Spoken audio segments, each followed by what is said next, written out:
वक्त हम मौजूद हैं बसंत कुंज में। हमारे साथ मौजूद हैं भ्रष्टाचार उन्मूलन संघ के राष्ट्रीय अध्यक्ष डी.के. चोपड़ा जी। जैसा कि आप जानते हैं कि हमारे देश में जो भी समस्या है, इनके क्षेत्र में जो भी समस्याएं होती हैं जनता की, उनको उठाते रहते हैं। अपनी जान पर खेलकर लोगों की हित के बारे में सोचते हैं। आज हम इनसे बात करेंगे कि क्षेत्र की समस्याओं को लेकर और एक नए मुद्दे के साथ में। सर, आपका स्वागत है।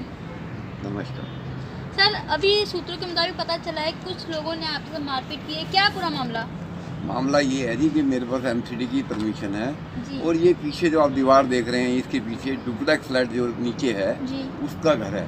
अब उसकी परमिशन एमसीडी ने अंदर से बाहर से दे दी है, जबकि ये सामने जो डुप्लेक्स फ्लैट बना हुआ 1036 नंबर, ये अंदर से परमिशन है, अपने घर के अंदर ही आते जाते हैं। ये बाहर से आते हैं और बाहर से आके ये कह रहे हैं काम नहीं करने देंगे। ये चाहते हैं कि मेरी छत टपक जाए और मैं यहाँ से चला जाऊँ। ये इन्होंने देखो पानी भी गिराया यहाँ पे, वो सारे मेरी छत के नीचे पानी जा रहा है। इधर भी इन्होंने कहा नहीं बनाने देंगे हम। ये जो रेलिंग बनानी है हमने पानी की, तो वो कह रहे ऐसे नहीं बनाने देंगे, आप ऐसे बनाएंगे। जो पहले पॉइंट है, जब इन्होंने छत बनाई थी तो यहाँ एक पॉइंट थे, 2 पॉइंट थे, उन पॉइंट से पानी निकल जाता छत का। ये मकान कम से कम 28 से 32 साल पुराना मकान है।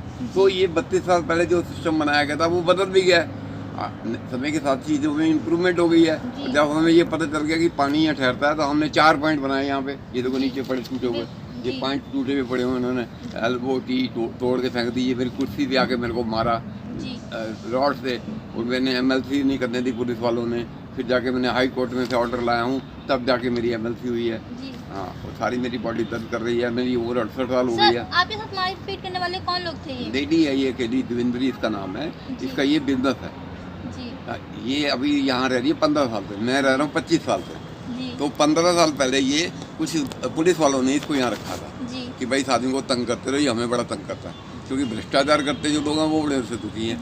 तो जो ईमानदार लोग तो उनको तो मजे आते हैं। हाँ, तो मैं यही काम करता हूँ कि भ्रष्टाचार को, मैं कस्टम में रहा हूँ खुद। जो सबसे भ्रष्ट डिपार्टमेंट है देश का, उसमें मैं रहा हूँ, और उसमें मैंने पॉलिसी बनवा दी थी कि ABCD पॉलिसी, कहाँ कितने पैसे मिलेंगे उसके हिसाब से पॉलिसी बनवा दी थी।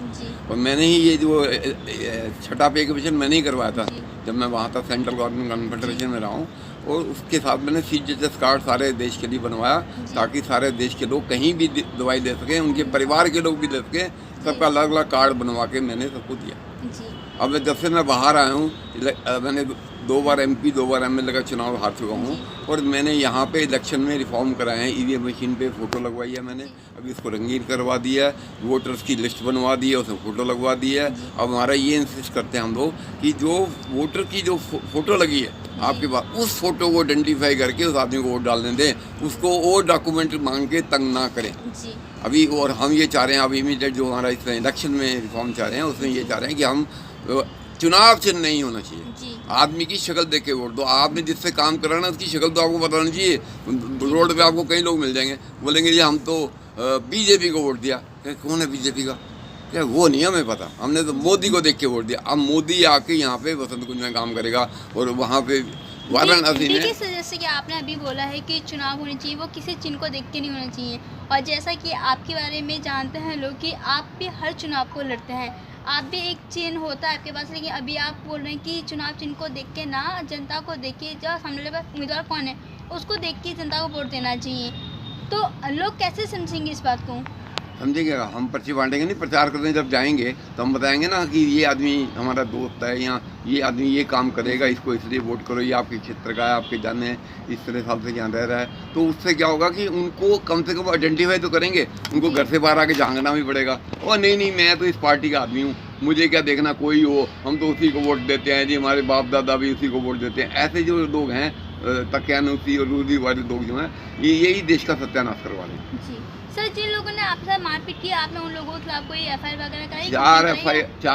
4 MLC दे चुका हूँ थाने में। मेरा बंदा जो MLC देने जाता है उसको 2-2 घंटे तंग किया जाता है। पुलिस वाला यहाँ के क्या गया है कि आप काम नहीं करेंगे जब तक हमारा SHO ऑर्डर नहीं करेगा। MCD के ऑर्डर चलते हैं, SHO के ऑर्डर चलते हैं। सुप्रीम कोर्ट की गाइडलाइन है कि कोई भी पुलिस वाला कोई काम नहीं रुकवा सकता, पर उसका नाम है जितेंद्र मलिक, वो उसी को बनाते हैं। ये SHO भी उसी को बेचता है, क्योंकि उसको इन्होंने पैसे दे रखे हैं, और वो पैसे रिकवर कर रहे हैं अपने, कि भाई यही आदमी करेगा, इसी के थ्रू सारे काम होंगे। एक दूसरा है जिसको मैंने कंप्लेंट भी। आप एक इंसान पे जो है आरोप लगा रहे हैं, क्या प्रूफ है आपके पास कि जितेंद्र नाम के जो है उसी के थ्रू काम होता है और उसी को मतलब पैसे दिए जाते हैं, क्या प्रूफ है आपके पास? है मेरे पास वीडियो है ना, मैं वीडियो आपको दिखा देता हूँ, जब देखना तब दिखा दूंगा। दे चुका हूँ मैं, व्हाट्सएप पे भी डाल चुका हूँ, उनके पुलिस में भी दे आया हूँ। और ये इसको भी नाम लिखा मैंने इसे, देखो उन्होंने कुछ नहीं कहा, दिखा जितेंद्र मलिक दिखा ना, SHO है, यही बाहर लिखा होता है, यहाँ लिखा होगा भाई।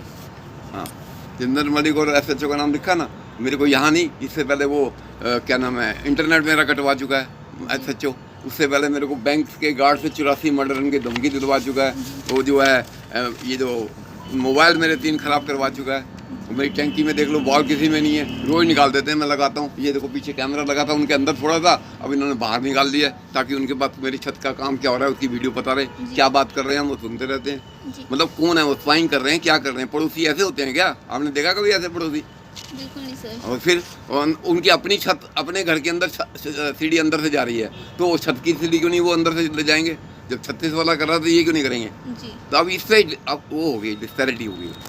तो डिस्पैरिटी के लिए हमें सुप्रीम कोर्ट जाना पड़ेगा कि यहाँ पे जो है इस तरह डिस्पैरिटी कर रही है, एक डिपार्टमेंट कुछ कहता है, दूसरा कुछ कहता है। बाई लॉ तो एक ही है दिल्ली के, तो डिफरेंट लॉ थोड़ी हो सकते हैं। जी बिल्कुल सर, देखा गया जनता के बीच में रह के आप जितनी लोगों की समस्या को उठाते हैं, उतनी ही जो है समस्याओं का सामना आपको भी करना पड़ता है। कभी आपके साथ कोई ना कोई प्रॉब्लम करते ही हैं, कभी पुलिस प्रशासन, कभी आप ही के पड़ोसी। आखिर इन सबकी वजह क्या है? वजह यही है कि मैं डिफरेंट हूँ इन लोगों से। मैं लड़की अपनी से धंधा नहीं कराता हूँ, ये सारे करवाते भी हैं और करते भी हैं, और इसीलिए मेरे को तंग किया जा रहा है। मेरे को कह रहे तेरे को घर से बाहर निकलवा देंगे। पुलिस वाला भी कह रहा था मेरे को कल कि मैं आर्म्स एक्ट में आपको बंद करवा दूंगा। तो बड़ी हिम्मत है उन लोगों की। अरे भाई है जी, अनिल भंडारी उसका नाम है, ITDC का चेयरमैन रह चुका है। वो मेरे को 3 अक्टूबर को जहर खिला चुका अपने घर में बिठा के। वो जहर भी इतना स्ट्रॉन्ग था कि 2 महीने तक उसका असर ही नहीं जा रहा।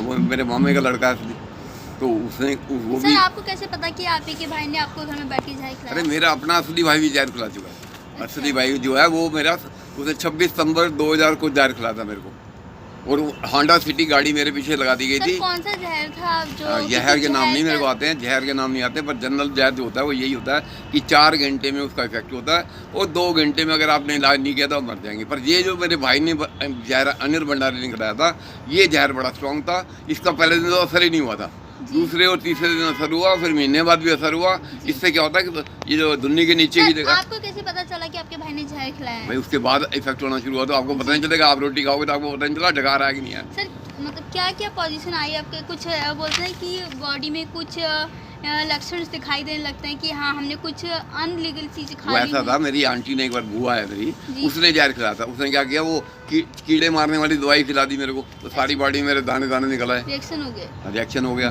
तो अब घर को जहर रखता थोड़ी है, किसी ने फोन किया होगा कि भाई इसको जहर खिला दे, ये तेरे घर दोबारा ना आए। सर जब आपकी बॉडी में रिएक्शन आने लगे तो आपने कहाँ इलाज कराया? कहीं इलाज नहीं कराता, कभी कराना भी नहीं। जो भी लोग भ्रष्टाचार के खिलाफ लड़ रहे हैं और पुलिस प्रशासन से लड़ रहे हैं, उन किसी को किसी हॉस्पिटल में जाके इलाज नहीं कराना है। अभी ये मेरे को डंडा पीटा भी जो 23 तारीख हादसा हुआ, उसके बाद दोनों मेरे जो सर्जन थे उन्होंने मेरे को दवाई उल्टी देनी शुरू कर दी। एक ने दी नहीं 15 दिन तक। जो दोदी रोड कम्प्लेक्स में डॉक्टर रंध है, उसने मुझे दवाई नहीं दी, इंटेंट बना के कहता है यार रिपीटेड, वो अटेंड नहीं करने को तैयार मेरे को, जबकि मेरे पास कार्ड है रेगुलर CGHS का। तो दवाई क्यों नहीं देगा वो मेरे को? उसकी ड्यूटी है। मैंने उसके काम भी कराया, जाके वहाँ देखो आप हॉस्पिटल उसका बिल्कुल अब क्लीन हो गया। उनको वो भी मिल गया, एड भी मिल गई कि सारी जो बिल्डिंग ठीक कर लो। नहीं तो पहले तो वहाँ इतना कचरा होता था, धागे बांध के उन्होंने दरवाजे बंद करने का रखा हुआ था।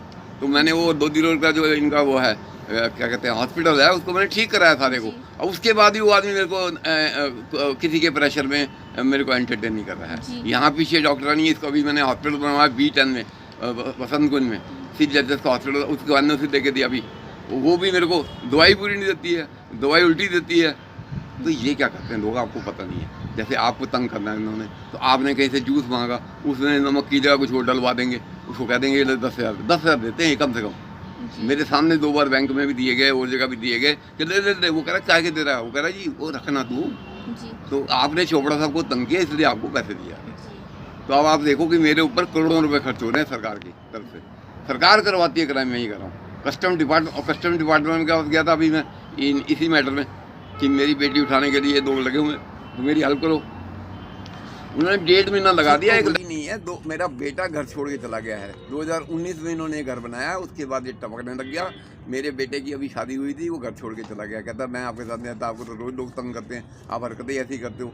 अब ये देश की सेवा करना हरकत ऐसी है, आप बताओ ना कौन करेगा ये सारे काम जो इलीगल काम हो रहे हैं, गलत काम हो रहे हैं, रिश्वत से काम हो रहे हैं। वैसे कौन सा कानून में रिश्वत दी जाती है, आप बताओ मेरे को। रिश्वत रोकने के कानून है देश में, ऐसा कोई कानून मेरे को दिखा दें जिसमें कहे जी इसमें रिश्वत देना अलाउड है, कोई बताओ आप। सीबीआई मेरे घर 10 अक्टूबर को आ चुकी है, पुलिस वाला मेरे घर 23 सितंबर को आ चुका है। मैंने कंप्लेंट की थी कि ये तीनों फ्लैट वाले जो मेरे नीचे रहते हैं ये मेरी लड़की उठाने के लिए पीछे लगे हुए हैं। सर जिस तरीके से आपने बताया कि आपकी बेटी को उठाने में कि आपने कंप्लेन नहीं दी क्या? वही कंप्लेन तो बता रहा हूँ कि 10 उसके बाद क्या रिएक्शन आया? रिएक्शन नहीं बताया, 10 अक्टूबर सीबीआई आला मेरे से इंक्वायरी कर गया, भाई तेरी बेटी हम क्यों नहीं उठा पा रहे, ये डॉक्यूमेंट ले गया। वो रिकॉर्डिंग है मेरे पास उसकी भी, उसकी बड़ी उसने कोशिश की मैंने मोबाइल पे रिकॉर्डिंग ना करूँ, पर मैंने रिकॉर्डिंग यहाँ से कैमरे से कर दी थी, उसको नहीं पता चला। सर लेकिन किन में बैठी सरकार तो ये बोलती है बेटी बचाओ बेटी पढ़ाओ, तो फिर एक आपकी बेटी के लिए रक्षा नहीं दी जा रही? देखिए बहन जी, आप तो मेरे पास कई बार आ चुकी हैं, हर इंटरव्यू में यही बात होती है कि बेटी बचाओ बेटी पढ़ाओ। बेटी बचाओ बेटी पढ़ाओ किससे? सरकार से, मोदी जी से आपको बचानी। हाँ, पढ़ाओ क्या है, आप पता है पढ़ाओ क्या है? पढ़ाओ पे भी बात कर लेते हैं आज। सेंट्रल बोर्ड में आप जाओ, 10वीं का जहाँ एग्ज़ाम का वो होता है रोल, आप बताओ जी मेरा ये रोल नंबर है, ये 2 लाख रुपए हैं, मेरे इस सब्जेक्ट में इतने नंबर आ जाएं, ना है तो मेरे पास आ जाना आप। मेरी बेटी एक बार उसकी कंपार्टमेंट आ गई थी, तो मैं उसको गंगोली था उस टाइम में, चौक गंगोली, उसको जाके मिला था। तो उसने कहा जी हम कॉपी निकलवा लेते हैं, उसको 35 नंबर दिए गए थे, तो उसकी कॉपी निकलवाई। वो कह रही है मेरे को 135 नंबर आने चाहिए, ये खाली 35 नंबर दे रहे हैं। गंगोली ने कॉपी देखी, यार मिल तो सकते थे 35 नंबर। अगली बार जो उसने कंपार्टमेंट का एग्जाम दिया 135 पूरे आए। बताओ ऐसे कैसे हो जाता है कि आप असेसमेंट करोगे वही आएगा जो गंगोली साहब बताएंगे या आप बताएंगे, ये कैसे होता है बताओ। तो ये अब आपको बता रहा, हर चीज़ यहाँ बिकाऊ हो गई है। मेरी बेटी लॉ किया उसने अमेठी यूनिवर्सिटी से, वहाँ खुले हम कहते हैं पैसे लाओ, डोनेशन दो के नाम से देते हैं। वो कहते हैं लूट गोट करना, उसके लिए डोनेशन डेकोरेट करेंगे। कितने करोड़ में आप डेकोरेट करोगे अपना एक छोटा सा कमरा, आप बात समझो ना। तो वो उसको हमेशा फेल करते थे, 2 बार वो गलती से टॉप कर गई, उसको कहते जी नहीं तुम टॉप नहीं किया, एडमिशन नहीं मानता।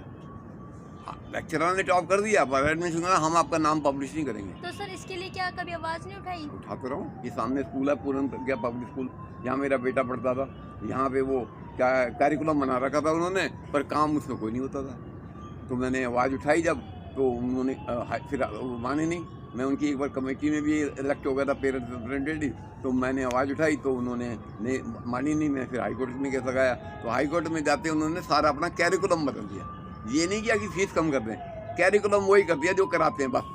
उसके बाद आप जाइए, आप देखिए और स्कूल में 2-2 सीढ़ियाँ, हर सीढ़ी के एक एक्स्ट्रा सीढ़ी भी लगी हुई है, और उसमें घास भी पार्क में लग गई है, लॉन टेनिस का ग्राउंड भी बन गया है, एक बैंक अंदर होता था वो बाहर आके यहाँ आ गया है, और रोड सड़क भी बन गई, अंदर भी सड़क जाती है, कार को जो भी ले जा सकते हैं। और वहाँ पे RTI का बोर्ड लगा है, जो इम्पोर्टेंट काम मैंने करा है कि बोर्ड लग गया वहाँ पे, अगर कोई चीज़ को भी पेरेंट्स को प्रॉब्लम है तो एजुकेशन डिपार्टमेंट का वहाँ एड्रेस लिखा हुआ है, वहाँ आप RTI लगाइए तो वो आपको जवाब देंगे। ये मैंने कराया, तो मैं कोशिश कर रहा हूँ। बात ये नहीं है, बात ये है कि मेरे सामने अब कौन आके खड़ा होता है। अब ये आए हुए हैं, ये ड्राइवर यूनियन के प्रेसिडेंट, आप जानते हैं इनको, राम नरेश जी। तो इनको ड्राइवरों की प्रॉब्लम है, ड्राइवरों को तंग किया जाता है देश में। पहले तो नाके बड़े होते थे, अब नाके तो कम हो गए, ये उसमें ज़्यादा खुश नहीं हुए, पर नाके तो कम हुए, कुछ तो काम हुआ। अब ये कह रहे हैं वो लाइसेंस फीस क्यों देते हैं, हर चौक पे चलान क्यों करते हैं, लाल बत्ती का चलान क्यों करते हैं, ये क्यों करते हैं, वो कहीं समझते हैं इनकी अपनी। फिर ड्राइवरों की अपनी प्रॉब्लम होती है कि उसको मालिक उसको पैसे तनख्वाह कम देता है, वो तनख्वाह पूरी कम मिलेगी उनको। तो ये सारे इशूज़ देखो, हर जगह इशूज़ हैं, पर हर जगह इशूज़ जो हैं कुछ कम भी हो रहे हैं। हाँ, इशू बदल रहे हैं। जैसे अब आप आइस रोड पे देखिए कितनी अच्छी रोड बन गई है, दोनों साइड वो पार्क बन गए हैं, सब बन गए हैं। अभी मैंने अपने घर के बाहर ही रोड बनवाई है, लाल बत्ती से अगर आए हो तो अंदर से रोड आ रही है। अभी लाल बत्ती लगवानी है वहाँ पे। अभी वहाँ कार मार्केट में 5 दिन से पानी भरा था, कल रात ही मैंने निकलवाया है, और आज वहाँ रिपेयर हो रही है। फ़ोन आ गया वहाँ से कि भाई काम चल रहा है। तो मेरा एक प्रयास होता है कि थोड़ा थोड़ा काम। अब और बताता हूँ, यही ब्लॉक की बात करता हूँ। अंधेरिया मोड़ है जहाँ से आप आए, वहाँ पे ट्रक खड़े हैं 50 मेहरोली चौक पे, मेहरोली के अंधेरिया मोड़ पे।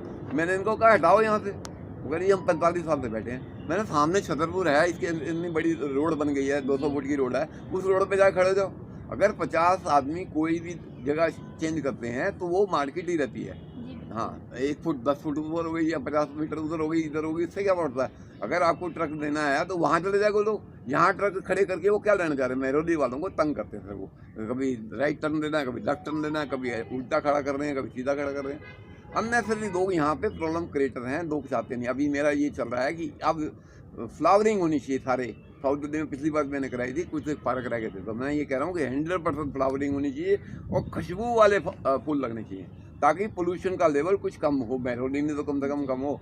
तो यहाँ सारे पार्कों में कल भी मैं गया था और सबको मैंने समझाया, नर्सरी सबकी तैयार हो चुकी है, अब वो रोपाई होनी है, उसके बाद वो फ्लावर बन जाएंगे। झील वाला पार्क है, ये बड़ा पार्क है हमारे यहाँ। पिछली बार इसमें रिपेयर हो रहा था, इसलिए नहीं हो पाया। इस बार हमने उसमें काफ़ी काम करा दिया और झील भी अब लीक नहीं करेगी, उधर दीवार भी बनवा दी है। और हम चाह रहे हैं कि 10 फुट का ट्रैक बनाया जाए, 10 मीटर का, बल्कि पूरा पार्क कवर हो। अभी आधा पार्क कवर था, अभी हमने वहाँ जंगल था, उसमें भी घास फूस लगवा दी है। और जो भी फैसिलिटी अवेलेबल होनी चाहिए, अच्छी फैसिलिटी मिल सकती है, क्योंकि मैं परसेंटेज में बिलीव नहीं करता हूँ। मेरा नियम है 100%। अगर आप कह रहे हैं भ्रष्टाचार मुक्त होगा तो 100% होगा, कोई बात नहीं करेगा इस बारे में। मैं भी विदेशों में भी गया हूँ कहीं कंट्री में, मतलब रेड लाइट का भी उन्होंने फाइन रखा हो $500। अगर आपने रेड लाइट ही जम कर दी वॉकिंग की, उस पर $500 जुर्माना है। तो ऐसे कंट्री भी हैं लोगों में। तो हमारा कंट्री क्यों नहीं बनता? मेरे को तो ये समस्या है कि हमारे कंट्री में ये सब क्यों नहीं, कौन करेगा? अच्छा ही बताओ, अगर मैं नहीं करूँगा तो कौन करेगा? ये कहते हैं जी मेरे पास टाइम नहीं है, मैं तो बच्चे पालते हैं, ये कह रहा है जी मैंने तो ड्राइवर हूँ, मैंने ड्राइविंग करनी है। तो करेगा कौन? तो मुझे ही करना सब कुछ, कोई नहीं करेगा यहाँ। हाँ सर, आप एक जनप्रतिनिधि ना हो तो भी जनता के बारे में इतना सोचते हैं, और जो यहाँ के जनप्रतिनिधि हैं, कि विधायक की बात करूँ या यहाँ के सांसद की बात करूँ, उनको लेकर आपका क्या कहना है? कुछ नहीं था, भ्रष्टाचार करते हैं इसलिए आ जाते हैं। अभी मैंने इलेक्शन का केस भी लगाया था। मैं कालूराम चौक पे एक मीटिंग करी थी मैंने 5 फरवरी को। तो SHO ने मेरे से पैसे मांगे, मैंने नहीं दिए, तो उसने मेरी मीटिंग होने दी, कांग्रेस की मीटिंग करा दी। मैं 6 तारीख को मैंने हाई कोर्ट में केस लगा दिया। हाई कोर्ट ने डिस्मिस कर दिया, कह दिया आप MM के पास जाओ। फिर मैंने MM के केस लगाया, तो वो 10 महीने के बाद उसने ये कहा दी कि आप जो है ना, आपको क्या कहते हैं, सिंसियर नहीं हो आप, वर्ड यूज़ किया। सिंसियर कौन होता है? जो रिश्वत देता है। समझ आ गई? हाँ, सिंसियर। मैं हर डेट में जा रहा हूँ, सिंसियर नहीं है। हर बार जवाब दे रहा हूँ, सब कुछ कर रहा हूँ, तो सिंसियरिटी और क्या होती है आप बताएं? मेरा वीडियो रिकॉर्डिंग है, सब दिखाई, उसको मैंने नहीं मानता। वो कहते मैं नहीं मानता, मेरे को पुलिस वालों ने ज़्यादा पैसे दिए, मैं उसका काम करूँगा। पुलिस वालों ने लिख के दिया मेरे खिलाफ कि भाई ये आदमी सिंसियर नहीं है। तो मैं क्या करूँ आप बताओ ना मेरे को। ये देश में इतनी बुरी हालत है। कोरोना की बात कर लेते हैं आप। कोरोना जब मैंने पहला इंटरव्यू दिया था, तब मैंने इनको कहा था भाई आप जो हैं ना, ये जो है इनको सबको जाने दो, जो वर्कर आपके यहाँ आए हुए हैं 60 करोड़ आदमियों को क्यों बाउंडेड बना रखा। अब वो मेरे को आप समझ में आई। मोदी ये चाह रहे थे कि ये इंडस्ट्रियल वर्कर हैं, इंडस्ट्री में यहीं बैठे रहे, ताकि हम थोड़े दिन में हटा देंगे तो फिर वो काम पे लग जाएंगे, हमारी इंडस्ट्री का नुकसान नहीं होगा। पर मोदी ये नहीं कहते कि मैं जहाँ से वर्कर आता है वहाँ इंडस्ट्री लगाऊँ। जैसे बिहार से वर्कर आता है, तो बिहार में क्यों नहीं इंडस्ट्री? वो इंडिया का पार्ट नहीं है क्या? इंडिया का पार्ट है कि नहीं है बिहार? बिल्कुल है। तो फिर वहाँ क्यों नहीं विकास? इनकी अपनी सरकार है, 5 साल से इनकी अपनी सरकार है, अब भी फिर बन गई है, तो वहाँ पे 100% इंडस्ट्रियलाइज करें ना। ये कहते हैं चाइना से इंडस्ट्री तोड़ के जो लोग आएंगे हम उनको बताएंगे। अरे अपनी तुम्हारे से इंडस्ट्री चलती नहीं, अब चाइना, मतलब सिर्फ आप ये कह रहे हैं कि तेरे को भी तंग करे, तू हमारे कंट्री में आ, तू करके दिखा कुछ, हम तो कर नहीं सके, तू करके दिखा। असली प्रॉब्लम की ये है, ये चाहते हैं कि देश में विकास हो ही ना, अनपढ़ गवार ही रहे। आप बड़े लिखे लोग देखो, केजरीवाल के स्कूलों में आप अभी चल रहा है ना कि 10वीं वाले को पढ़ाई नहीं आती, काखा लिखना सिखा रहे हैं, उसको पढ़ना सिखा रहे हैं, उसका दूसरी का स्टैंडर्ड नहीं होता है, वो 10वीं में तक पहुंच जाता है। कैसे पहुंच जाता है? ये मेरे टाइम चालू हुआ था 1970 में। ये कहा गया था, विजय कुमार मल्होत्रा उस टाइम एग्जीक्यूटिव काउंसलर थे, दिल्ली के एग्जीक्यूटिव थे, तो उन्होंने कहा था कि आप बच्चे फेल नहीं करेंगे, हर बच्चे को पास कर दिया करेंगे। मतलब अगर आपकी उम्र 16 साल है ना, तो आपकी एडमिशन हो जाएगी 11वीं में सीधी, आप पढ़े हो या ना पढ़े हो। तो ये हो रहा है देश में। बात आप समझ पा रही हैं? जी बिल्कुल। हाँ, तो इसका कैसे विकास होगा वो इम्पोर्टेंट। अब ये कल मोदी जी ने एक ही दिन में 3 लैब जाके देख ली। क्यों चले गए भाई लैब देखने? आज ही क्यों गए? जब आपने उद्घाटन करना जाके ये लैब आपने चालू करी जिसमें ये होने वाला है, तो हो सकता है शुरू से आपका जल्दी रिपोर्ट आती। आप साल के बाद जा रहे हैं लैब की रिपोर्ट देखने के लिए कि लैब क्या कर रही है, प्रोग्रेस क्या कर रही है, तो आपको अपने आदमियों को ट्रस्ट नहीं है। आप बात समझें कि हमें अपने किसी सबॉर्डिनेट में ट्रस्ट ही नहीं है, मुझे खुद ही जाके हर काम करने होते हैं। आप बात समझ रही हैं? तो मोदी जी को भी ट्रस्ट नहीं है। उनको क्या लगता है, वो उनकी मीटिंग यहाँ करते हैं, दिल्ली में बुलाते हैं उन सबको, तो वो नहीं बताते क्या देखा उन्होंने वहाँ जाके। आप बताओ, आप बताओ, आपने भी देखा होगा ना, क्या देखा उन्होंने कहा जी ये फलाना रूम है, ये फलाना रूम है, ये कर रहा है, ये कर रहा है। ये तो उनको वीडियो पर कॉन्फ्रेंसिंग से पता चल सकता था। इतनी दूर जाने की जरूरत क्या थी? इतना धक्के खाए उन्होंने, 3 जगह भागे भागे घूम रहे थे। तो बात समझने का प्रयास करो। वो सिर्फ गए ये कहने के लिए कि आई एम कंसर्न, बस इससे ज़्यादा उन्होंने कंसर्न मतलब आज हुए 10 महीने के बाद, पहले क्यों नहीं से कंसर्न हो? आज कंसर्न हुआ, पहले क्यों नहीं हुए? ये तो आप सोचो ना। समस्या ये है कि इस देश में बिना भ्रष्टाचार के कोई काम नहीं होगा। पुलिस एडमिनिस्ट्रेशन सबका यही काम है, सबने रेट फिक्स कर रखे हैं, पर टेक्निकल उन्होंने तरीके बना रखे हैं कि तू पहले वो आर्किटेक्ट को मिल, उसको दे 1 लाख रुपए, वो हमें देगा उसमें पैसे, अपनी कमीशन रख के। ये इन्होंने तरीके अब ऐसे बना दिए कि कमीशन पे सारा काम देश चल रहा है और कोई ईमानदारी से काम नहीं है। और अनिल भंडारी जो मेरा भाई है, उसने अमित शाह का नाम भी दिया था कि अमित शाह को मैं तेरे को मिलवा सकता हूँ। तो इसका मतलब अमित शाह के यहाँ से सारा लड़कियाँ उठाने का धंधा चलता है। 2 करोड़ में लड़की बिकती है और 50 लाख रुपए थाने मिलते हैं। आपको और बताता हूँ, इससे पहले भी जब देश आज़ाद हुआ था तब बच्चे किडनैपिंग का काम होता था। तो क्या करते थे, रुमाल में क्लोरोफॉर्म लगाई और नाक पे लगाई और बच्चा उठा के दे गए, उसको जाके भेज दिया। उसके बाद क्या हुआ, डाउरी शुरू हो गई, 5000 रुपये थाने में दो, किसी भी और लड़की को जला दो। तो ये भी एक सिस्टम है। आप महिला और पुरुष जब देश के समान नागरिक हो गए हैं तो समान उनको अधिकार मिलने चाहिए। उनकी मर्जी है कहाँ जाएंगे, किससे बात करेंगे, क्या नहीं करेंगे। ये मैं कहना चाह रहा हूँ। वैसे तो इम्प्रूवमेंट हो रही है, ये नहीं कह रहा मैं इम्प्रूवमेंट नहीं हो रही। मोदी जी ने ये गुजरात बना दिया, क्योंकि गुजरात में मोदी जी की सारी गुंडागर्दी चलती थी। अब देश में भी मोदी जी की गुंडागर्दी, किसी लड़की उठानी उठाएंगे, पर रोड पे किसी को नहीं उठाने देंगे उसको। जैसे मेरे को अब तंग कर रहे हैं, ये मैडम तंग कर रही है ना, तो मेरे को यही तंग करेगी और नहीं कोई तंग कर सकता। मोदी उससे मेरे को बचा देंगे, ये है नियम। तो अभी मेरी जो इस मैटर में दरखास्त है कि जो भी क्रिमिनल हैं उनको छोड़ा ना जाए, चाहे SHO है, चाहे इंस्पेक्टर है, चाहे कोई है। और आप यहाँ पे लॉ एंड ऑर्डर के लिए बैठे हैं, ना कि लॉ एंड ऑर्डर तोड़ के मोदी जी को या किसी को पार्टी को या किसी को फायदा पहुँचाने के लिए बैठे हैं। हाँ, SHO का काम है, उसको तनख्वाह मिलती है। जो जेन्युइन आदमी आता है उसकी कंप्लेंट ले और कार्रवाई करे। तो ये नहीं कथा करे कि भाई तू इतने पैसे दे और ये दे और वो दे। काय के पैसे तेरे को तनख्वाह का नहीं मिलती? अगर तेरे को तनख्वाह नहीं पसंद है तो नौकरी छोड़ किसी और को मौका दे, कोई और काम ढूंढे जो तेरे को ज़्यादा अच्छा था, जहाँ तू पैसे कमा सकता है। तो तेरे को मना किसने किया? जब डेमोक्रेसी है, कहीं भी जा सकता है, जा फिर लेक्चरर बन जा, चेयरमैन बन जा, मंत्री बन जा, कुछ बन जा। तू यहाँ आता क्यों है? और 24 घंटे की ड्यूटी होती है SHO की। तो इतना फिर हेडेक क्यों लेता? वो आधी रात को फोन आता है, हाँ जी चोर पकड़ लिया। वो चोर पकड़ा, वो बिजली के साथ फोड़ा होता है, वो चोर पकड़ा जाता है वहाँ पे।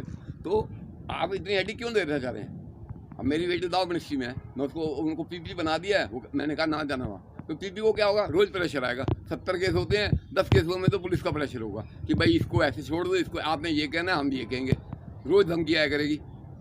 आप समझो बात को। PP को सबसे ज़्यादा तंग किया जाता है। जो केस जाता है PP के पास जाता है, PP को बता दिया जाता है भाई इस केस में आपने ये कहना है। उसका इच्छा ना भी हो उसको कहना पड़ता है। तो नौकरी काय की कर रहा हूँ? वो तो गद्दारों की नौकरी कर रहा है। इस देश में कोई देश नहीं। अब मोदी जी ने एक बार आप तो मन की बात का भाषण दिया, क्या भगत सिंह बहुत बड़ा आदमी था, बड़ा अच्छा देशभक्त था। अरे आज तक उसको शहीद का तुम दर्जा नहीं देते और कहते वो देशभक्त है। सुभाष चंद्र बोस पहला प्रधानमंत्री था, तो वो करेंसी पे गांधी जी की फोटो छाप रहे हैं।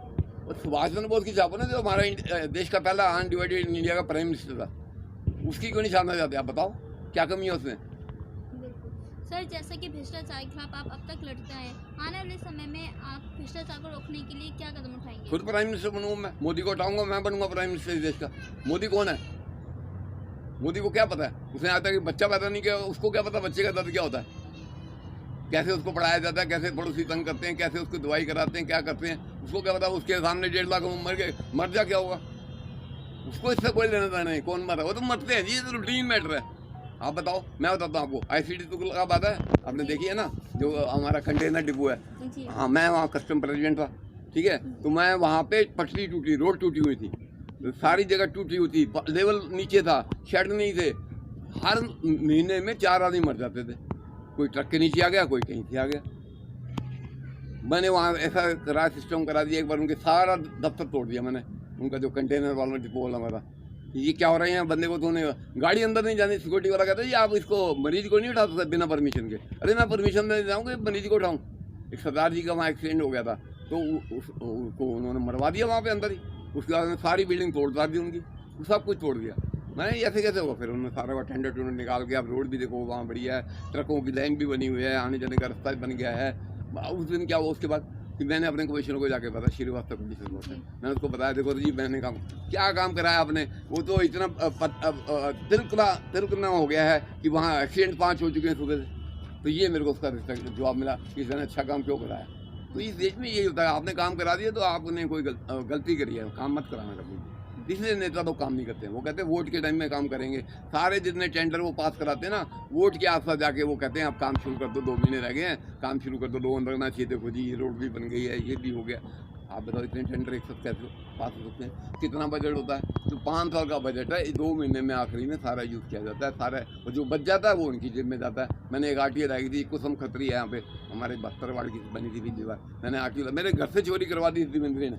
घर के अंदर से आरटीओ उठा के देखी, क्योंकि उनको दिखता है कि मैं बैठा हूँ, ये मेरा कैमरा लगा हुआ, ये सरकारी कैमरा है।